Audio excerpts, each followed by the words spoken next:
ହୀରାକୁଦ ଜଳଭଣ୍ଡାର ନିଷ୍କାସିତ ହୋଇଛି ଚଳିତ ଋତୁର ପ୍ରଥମ ବନ୍ୟା ଜଳ। ବିଧିବଦ୍ଧ ଭାବରେ ପୂଜା अर्चना କରାଯିବା ପରେ ସକାଳ 9:30 ସମୟରେ 7ଟି ଗେଟ୍କୁ ଖୋଲାଯାଇଥିଲା। ଆଉ ଏଥିମଧ୍ୟରୁ 7 ଅଙ୍କ ଶୁଭଙ୍କର ହୋଇଥିବାରୁ ପ୍ରଥମେ 7 ନମ୍ବର ଗେଟ୍କୁ ଖୋଲାଯାଇଥିଲା। ହୀରାକୁଦ ଜଳଭଣ୍ଡାର କର୍ତ୍ତୃପକ୍ଷ ଦ୍ୱିତୀୟ ପର୍ଯ୍ୟାୟରେ ଅର୍ଥାତ୍ 12:30 ସମୟରେ ଆଉ 7ଟି ଗେଟ୍ ଖୋଲିଥିଲେ ଏବଂ ଅପରାହ୍ନ 2:30 ସମୟରେ ଆଉ 6ଟି ଗେଟ୍ ଖୋଲିଥିଲେ। ତେଣୁ ଏଠାରେ सूचित करा जाउछि जे समुदाय 20टी गेट दे हୀराकुद जलभंडार बन्या जल निष्कासित होउछि। आपण माने समस्त जानिथिबे जे हीराकुद जलभंडार जलधारण क्षमता होउछि 630 फुट। वर्तमान सकाळ 6टा सुधा हीराकुद जलभंडार रे 617 फुट जल रहितला।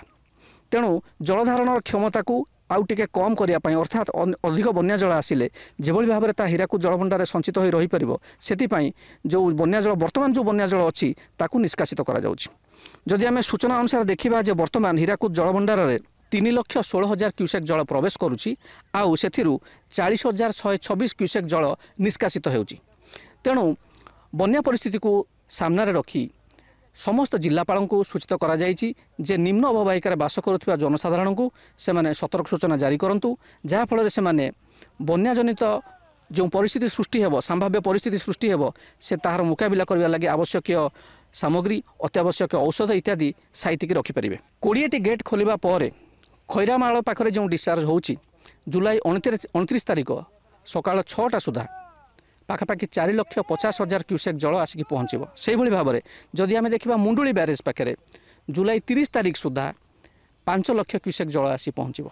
तेणु ये बन्या जल गुड़ी नियंत्रित करने हीराकुदरू वर्तमान 20टी गेट खोल एवं कलेक्टर मानक विधिबद्ध भाव में सतर्क सूचना जारी कर सरकार तरफ जारी कर एक विज्ञप्ति कहुई जे जुलाई 29 तारिख सकाळ 8टा सुधा खैरामाल डिस्चार्ज 4,50,000 क्यूसेक जल प्रवेश कर भाव में मुंडुली ब्यारेज पाखे जुलाई 30 तारिख समय सकाळ 11टा सुधा 5 लाख क्यूसेक जल प्रवेश कर।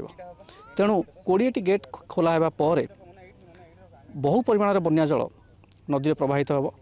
तेणु यह दृष्टि रखी कटक पुरी नयागढ़ सोनपुर संबलपुर जगतसिंहपुर एवं केन्द्रापड़ा अंचल जो जिलापाल माने अछंती सेमानंकु सरकार सूचित करचंती जे निम्न अववाहिकार बास करुवा लोक मानंकु सेमाने ए संपर्क में सतर्क सूचना जारी करंतु जहाँ फल कि जो माने नदीर जो पठा रही अन्य समतल स्थान मानक पशु पालन करुँच पशु चारण पठाउछन सेगुड़ी रोकिबे जहाँद्वारा प्रभुत धन जीवन हानि को रोका जाय परिबो। विजय कुमार दास सूचना टीवी 24x7 भुवनेश्वर।